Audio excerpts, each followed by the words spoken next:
Welcome back everyone to the Crypto Buzz UK channel. I'd like to wish you the best from what is a bright and sunny Wednesday afternoon here in the UK. As usual, cover some of the short term stuff, the bigger picture stuff. Today I'm going to focus on a little bit of Bitcoin short term, what's happened in the last 12, 24, 48 hours, and obviously more in terms of Ethereum and what I'm seeing in the charts, which may well play out, which will take some time. So I'm going to get into it now, but if you do like the stuff, find it valuable, interesting, please like and subscribe. So today, as I usually do, I kick off with the Fear and Greed Index, have a sentiment read. Let's have an idea of where the sentiment lies at the moment. So this is CNN business, standard stuff, covers equities. You can see we're in extreme fear. We've been extreme fear this week. Last month we were in fear. Obviously this all really kicked off from around November last year or a touch earlier. In terms of the markets, equities, we are down, probably not as heavy as earlier in the week, so things are cooling down a touch, but we are still down. That's the point. I mean, these are multi-trillion-dollar equities, so you know it's a lot of money that's leaving the market to drop from, say, 12,000 points on the Nasdaq to 11.5. But back to Bitcoin, zooming in on what's happened over the last 24, 48 hours. This is manipulation. This is market makers essentially taking out those longs, at the bottom, and effectively punishing the late shorters. I think all that's happened here, this is dating back to the 9th of May, so about 48 hours ago. It appears that over the period of the 9th and 10th and 11th of May, we made what appears to be, according to short-term scalpers, short-term traders, a W pattern, a double bottom effectively. We've seen tons of these in the past. Okay, various times, point in times, generally quite a reliable bottom signal. So you can see we made it a slightly higher high as well here, higher low, sorry, at the bottom. And then obviously in this sort of scenario, you can see that generally speaking, what most traders think will happen is we'll get sold off, but we'll break resistance, we'll test resistance as support, back test it, and obviously move on to higher levels. That's typically what happens in this sort of pattern, where you've got a W bottom again.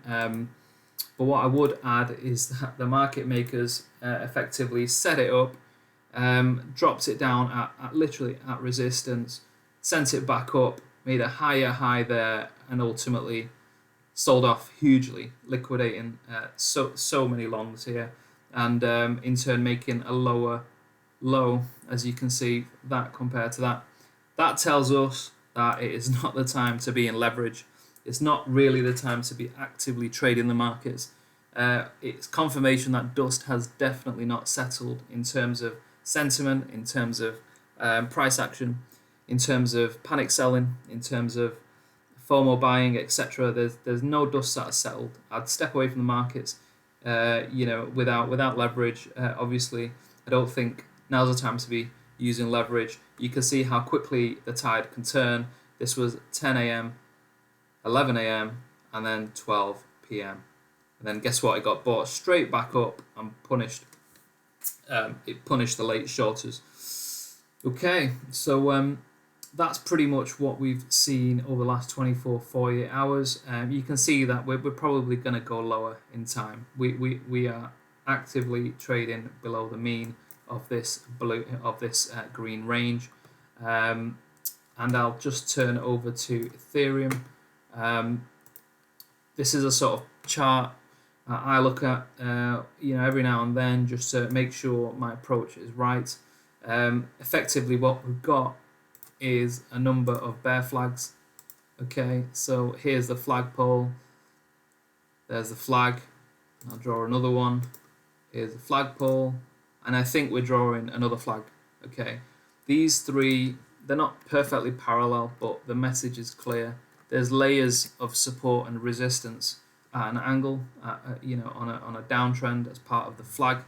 A down sloping flag formation is, strictly speaking, or most likely to be bullish, which is of course what we want to see. This is by no means perfect and tested yet, but if we do zoom in here on Ethereum, we can see that when we broke this trend line or the neckline here, we obviously got sold off and effectively had some deviation, found support on this second line. We basically held this line as resistance. We got above it only to get sold off and find support on this middle line. This line here, its purpose is simply just to mark some support before breaking the trend line, okay? But I do think we're in, or could be in, some sort of formation just like this. Moving time forward, what we can see here is that price peaked here, as you can see. We've found this line as resistance. We then found support at this trend line, which ties in with a lower high back in September last year. We found resistance on it again, and then obviously we've powered through it quite bullishly, made a lower high. This is what I thought was the dead cat bounce, and then we've now since broke through the trend line. I suspect, given that we are not only broken through the trend line, but we're actually entered this parallel, this channel here. I do think over time we test the center line again, okay? And if we don't test the center line again, I do think we sit on the outer line. But either way, eventually, in time, we'll find our bottom. You can see that the base of these, trend lines, these are loose trend lines. As you can see, like before, the purpose of this one was to mark, some support and resistance on the way up. In terms of where these trend lines end, I'm not in any way suggesting that we're going to reach $571, $800. I do think $1,000 region is possible, in fact probable, based on the statistics. But the reason why we shouldn't be too alarmed if we do reach sub $1,000 level for Ethereum is because Ethereum got up in the previous cycle to $1,400 and went all the way down to $80. So $1,400 down to $80. Let's do a quick measured move on that. We're down 94% now. Do I think we're going to go down 94? I don't think so, but I do think something in the order of, conservatively speaking, obviously between 75%. Oh, where are we? 75%, which is about 1,200, down to 85%. I think is reasonable, which is why I've ended the trend lines there. That takes you about $700. I think it's somewhere in that range. My previous videos highlight the key levels that I'm looking at. But either way, I'm going to watch how this plays out. I don't expect to work perfectly. I do think the past forms can guide us a little bit around the behavior on price. We take it loosely and lightly, and we're prepared to be wrong. We're prepared to adapt and change our position. I'm not notoriously bearish right now. I do think we do see a short-term bounce. This is obviously a liquidity grab. We made a lower low. We're pretty much at the June 2021 lows here. We were pretty much $300 away. So if I zoom out to the weekly chart, I'll just get rid of this. It's in the way. On the weekly chart, you can see that our low in June 2021 was 28,754. Okay, and here we just got shy under 29,000. So if anything, we're in this zone. I think we'll stay in this zone for a while. I do think there'll be a little bit of ranging, which is why I would actively encourage people to not trade the markets too aggressively or too much with leverage on the short term. And I do think, in short, we chop here. We probably do a bit of this, and eventually we do see our low, probably between 22,000 and 25,000. Test it as resistance, and then eventually get through and move on to the higher levels as we get into 2023 and later into the year. Okay, so that's what I think we're seeing. It lines up pretty much with the types of deviations that we see to lose everybody or huge fake outs, macro fake outs. But I do think these are very much short-lived, excellent buying opportunities. It is a zone to accumulate. This is a zone to be buying, I think. Not immediately, but we are at price levels not seen in a very long time. If I go to the Bitcoin chart here, you can see we've got a similar falling wedge. I do think between this range is where we bottom. If I just open up the Maya multiple bands, you can see exactly where we are. We are testing the lower dark green Maya multiple band, and the next band, as you can see, is around the $25,000 region.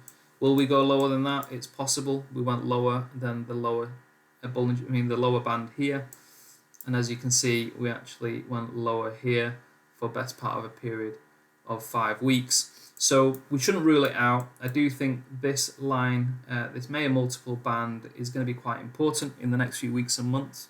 Do I expect we go below it? I do. Do I think we hemorrhage it and hit silly levels like people are calling for $9,000 or $10,000?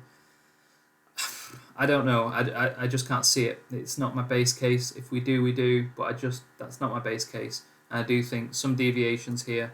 If I do the maths on this sort of deviation, we dropped 18% below the Maya multiple band. And if we do the same, assuming this continues lower and we drop around here, which is towards the end of May, 18% takes us to 20,000 or 19,700. So listen, it's in the zone. It lines up with this center support, as you can see in purple. It's one to keep watching. I wouldn't get too aggressive on buying, and I certainly wouldn't be selling in this range, given it doesn't find great risk to reward at this stage. You can see we're currently trading under $30,000 at the moment. I do think we chop around in this zone, a little bit longer. Had a couple of requests to cover Solana. I will be covering Solana in my next couple of videos. I'll give you a sneak peek at the moment.